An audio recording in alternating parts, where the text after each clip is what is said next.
everyone, welcome back to my channel. Today I'm doing my 22-week update, and I have lots to update on, not what I really want to update on because that will come during the week, but nonetheless I have lots of pregnancy fun that has been happening. If you are new here, welcome. We have lots of new subscribers. And if you're just coming across this one, don't forget to subscribe and follow along. It's going to be a wild journey to baby number 3, but we're going to get there because we're throwing all the positivity in the air and it's going to be okay. So let's get started. So I am officially 22 weeks and cannot believe it. I have 18 weeks left. I went into labor with Kane at 39 and 5 days, and with Mila I had a C-section. So looks like we'll make it till the end as long as everything is good and healthy. Everyone is good and healthy. So just a recap, if you did not watch my last video, doctor called, said I had either a tumor or a blood clot, which they're calling a hemangioma. We go Wednesday to figure out which one it's going to be and what they want to do or going to do or what's going to happen from there. I have done a lot of research, or Dr. Google, whichever you want to call it, about both things, and it's not good. Not that it's not good, it's just not information that I was hoping for. But nonetheless, we'll know Wednesday what's going to happen. I did have a call this past Monday from another OB that was just calling to do a follow-up on my anatomy scan. Wasn't like my doctor hadn't called for some reason. I don't know. It was a different one. And I think it's like your normal your normal appointment over the phone though, because of COVID. And she just talked about the anatomy scan. So she's just reading from a paper, which I kind of liked, because she just read the diagnosis as it was on paper. And from the diagnosis on paper, it's a hemangioma, which is a blood clot, which is the better of the two. So fingers crossed, that's what it is. You could still have a vaginal delivery.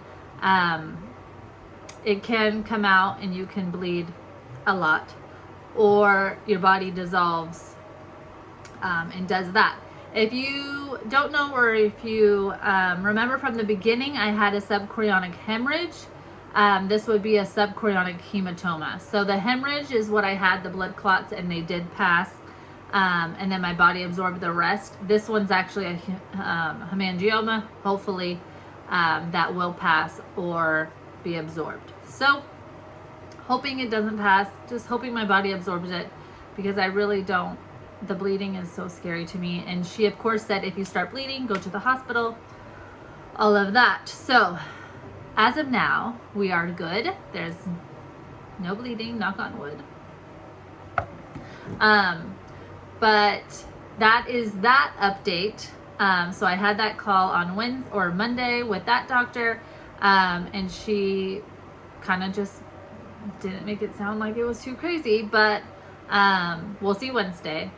And then she said baby looks good, her heart looks good, she's growing right on track, and everything else was good. So my next appointment will be obviously my high risk appointment, and then the following week I have one with my OB again.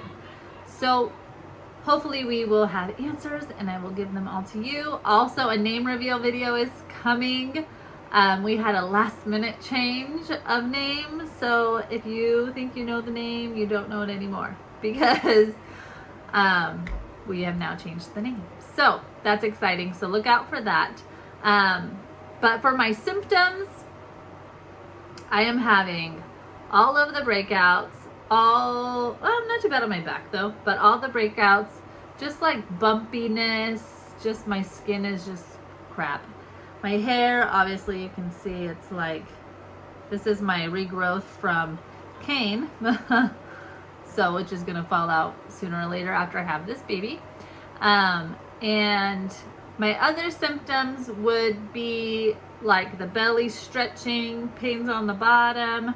If I overdo it, then it's obviously more pain on the bottom. I have been drinking a lot of water just because I also read that that clears blood clots as well. So, and I know my body, because I've been drinking so much water, if I don't drink it, my body starts down here, starts cramping up a little bit.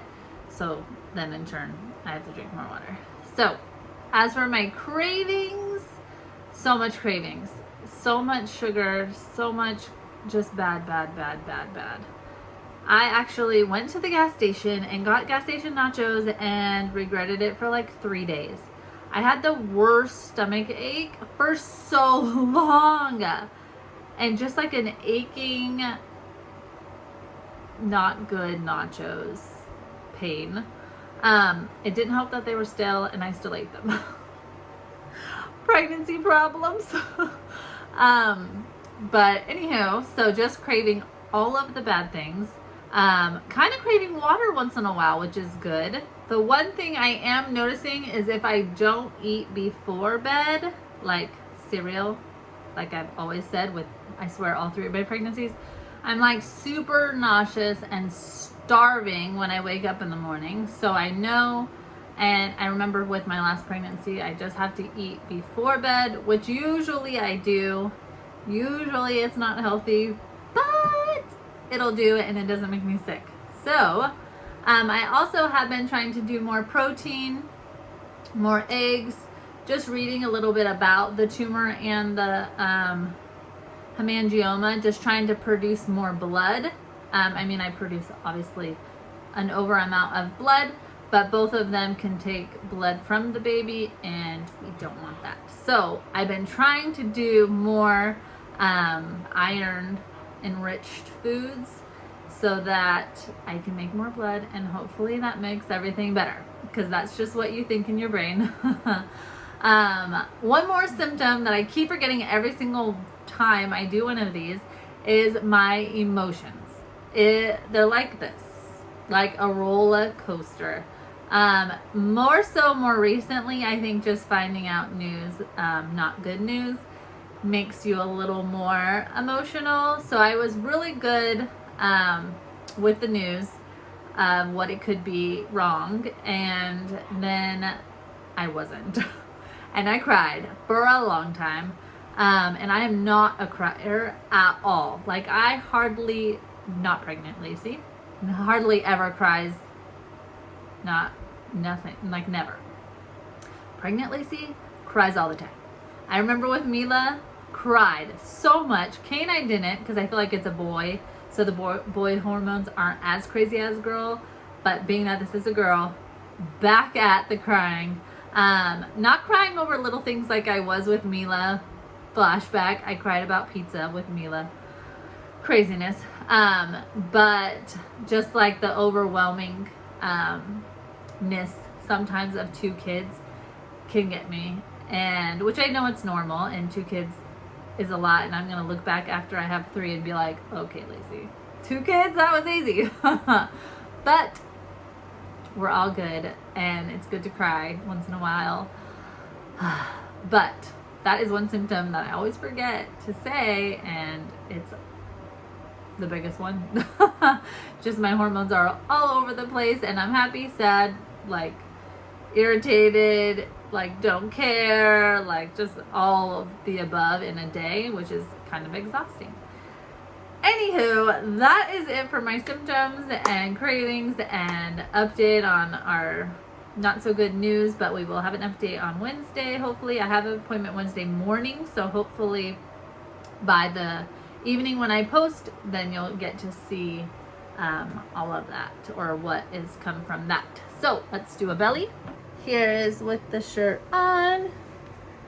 It's getting pokey. Here is with the shirt up. With Mila. With each baby, I feel like they look the same. All right, thank you so much for watching. Bye.